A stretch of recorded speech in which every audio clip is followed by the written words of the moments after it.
Greetings everyone and welcome to this video on plots for correlation. Building on our previous video, we should have something that looks like this.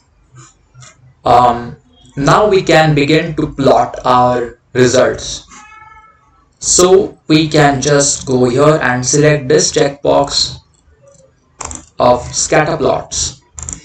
Can further go on and select these two checkboxes, densities for variables as well as statistics, to just add a little bit of more information and give a better visualization of the data. As we can see here, we have the correlation with densities for the variables as so. Similarly for the second group and similarly for the third group.